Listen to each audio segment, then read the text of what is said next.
सुन रहे हैं रेडियो हिंदुस्तान और मैं हूं आपके साथ आरजे अंजू। जिसको मन करे हिंदुओं का अपमान कर दे, रामचरितमानस की प्रतियां फाड़ने पर सदन में भड़के सीएम योगी। सपा नेता स्वामी प्रसाद मौर्य ने श्री रामचरितमानस को लेकर विवादित टिप्पणी की थी। इसी के बाद उनके समर्थकों ने उनकी प्रतियां भी जलाई थी।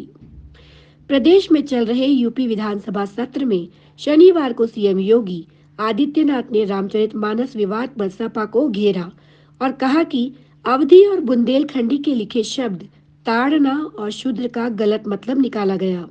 शूद्र का मतलब श्रमिक से और ताड़ना का अर्थ देखना होता है।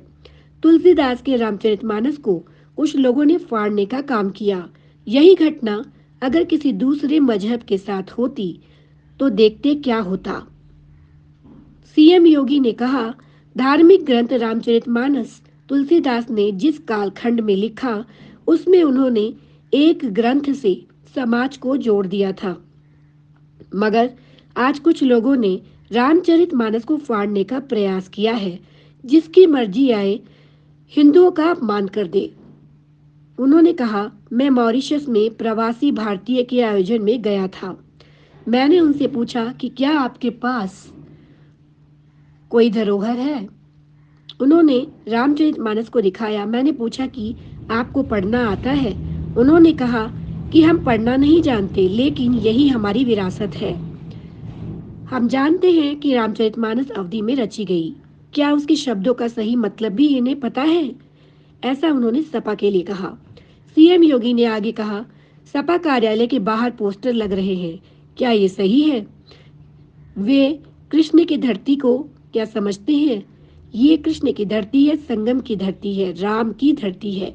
यहाँ रामायण जैसे ग्रंथ रचे गए, ऐसे ग्रंथों को जलाया गया। क्या देश दुनिया में रहने वालों हिंदुओं को अपमानित करने काम नहीं कर रहे? तुलसीदास ने जिस संदर्भ में लिखा उसे समझना चाहिए।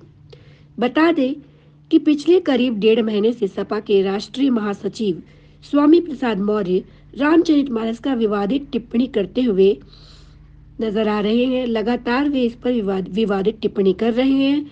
इसमें लिखी कई चौपाइयों को हटाने की मांग कर रहे हैं। उन्होंने राष्ट्रपति और प्रधानमंत्री को भी पत्र लिखकर चौपाइयों को संशोधित करने या हटाने की मांग की थी।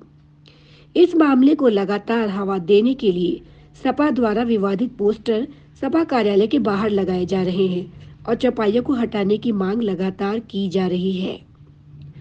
तो इसी के साथ मैं लूंगी अनुमति।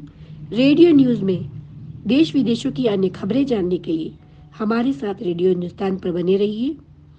तब तक के लिए नमस्कार।